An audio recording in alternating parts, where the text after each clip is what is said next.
Hey guys, and welcome to the Working Money channel. I wanted to cover the David Schwartz interview today, and I will be doing that just in a bit. But first I wanted to talk about this tweet. Right here, XRP Wave Runner, that's at Leclerc Jean. And I gotta hand it to at Leclerc Jean. He sent me this information here regarding Polysign. The news isn't very new. Nevertheless, we gotta remember that we have a good team behind us. And so this is Polysign. So our mission is to build a global standard for institutional digital asset custody. Founded in 2017, Polysign has luminaries in both the cryptocurrency and financial services spaces, working to solve the biggest problem in crypto today, custody.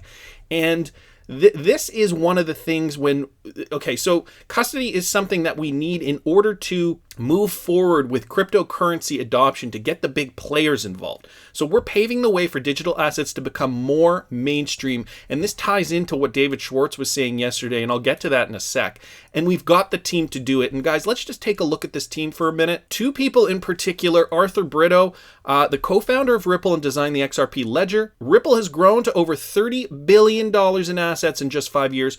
Prior to Ripple, Arthur was the CEO of Information Access Technologies. So not only do we have Arthur Brito on this team, we also have David Schwartz, the Chief Technical Officer at Ripple. Along with Arthur Brito, David was one of the original architects of the Ripple Consensus Network. And so a couple of people here on the Polysign team in order to make cryptocurrency more mainstream. And this brings me to the David Schwartz interview at South by Southwest, and I gotta give a thanks to Alex Cobb for streaming this. So shout out to Alex. If you guys aren't following him yet on Twitter, not subscribed to his YouTube channel, which would be ludicrous at this point, go and watch Alex Cobb. He does a daily stream and talks about XRP related news. Anyway, yesterday he was streaming the David Schwartz live interview.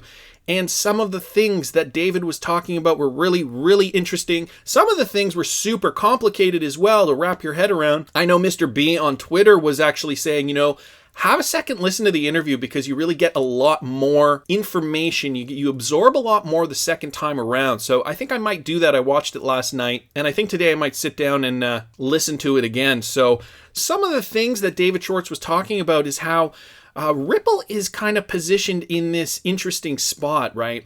They've created a software that will help banks and financial institutions perform cross-border transactions. But cryptocurrency is such a burgeoning space, and we don't even really know where we will be in 10 years. And one of the examples he gave was with Apple, and how Apple was originally a company that sold computers and then became a company eventually that sold music. So he doesn't even know where Ripple could go in the future. He says Ripple's doing very, very well. They're very successful. They've signed on lots of banks, and that is their laser focus right now, kind of like how Apple's laser focus back in the 80s and 90s was selling computers. But then Apple pivoted and eventually started selling music because there was a need for it. They created the iPod, then created the iPhone, and then they decided, we should capitalize on music sales, and so they did. And so where many companies would have decided, the solution to cheaper music is to maybe lower the price of CDs or create a CD that holds more music.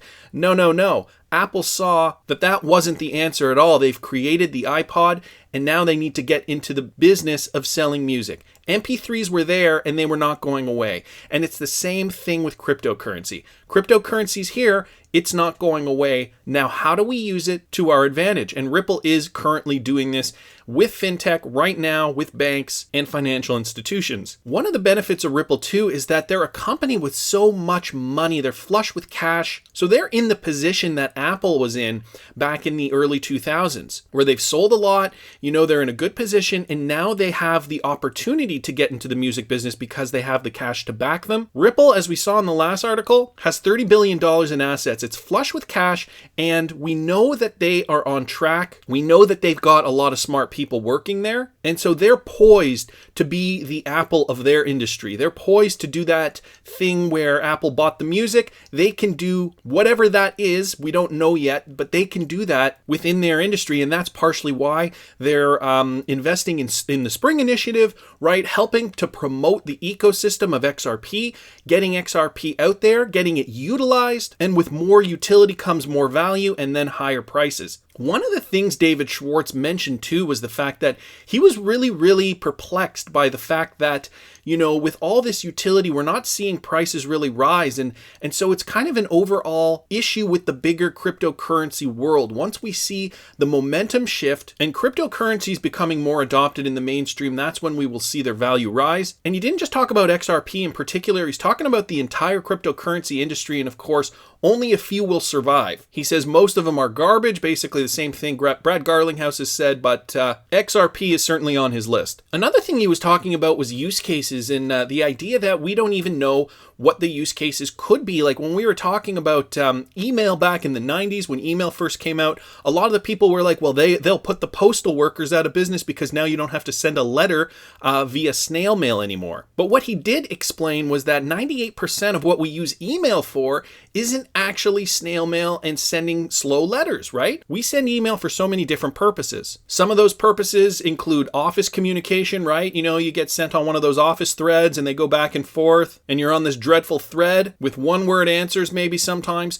Another one, you know, scanning documents to whoever, a business or the government or your accountant or whoever. So email has in fact replaced the fax machine in a lot of ways, something we wouldn't have seen. Email has also replaced the telephone in a lot of ways. Not that we don't use telephones anymore, of course, but, you know, to have a short conversation, you might just send a few emails and now even a few texts. So now texts have even replaced email in that regard. Another one is group communication. So when you're planning a group event with maybe some friends, you get on a group email, and even Facebook now has displaced that. So use cases are always coming up and it's never what we automatically assume it's going to be right at the beginning. And so David Schwartz discusses this and the fact that we have to, their job is right now to predict how XRP will be used in the future. And this is why they're throwing money at the Spring Initiative to really kind of cast the net wide and open it up to everybody. He also talked a little bit about the laws and how ultimately cryptocurrency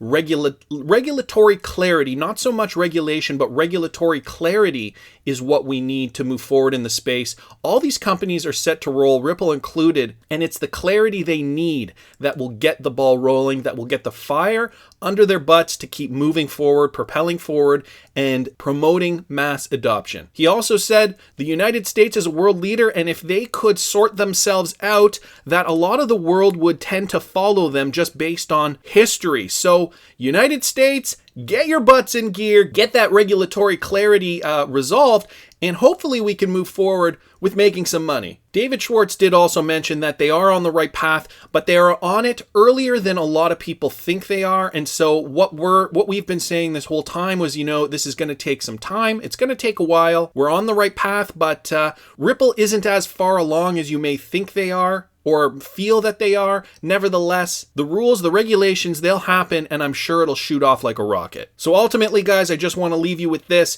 We're so early in this process, and David Schwartz has even reiterated this, that we have nowhere else but to grow. Just wanted to leave you off with that, but I want to hear what you guys think. Please subscribe to the channel if you haven't already. Like the video if you like the content I'm providing. I always love hearing your comments. See you in the next one, guys.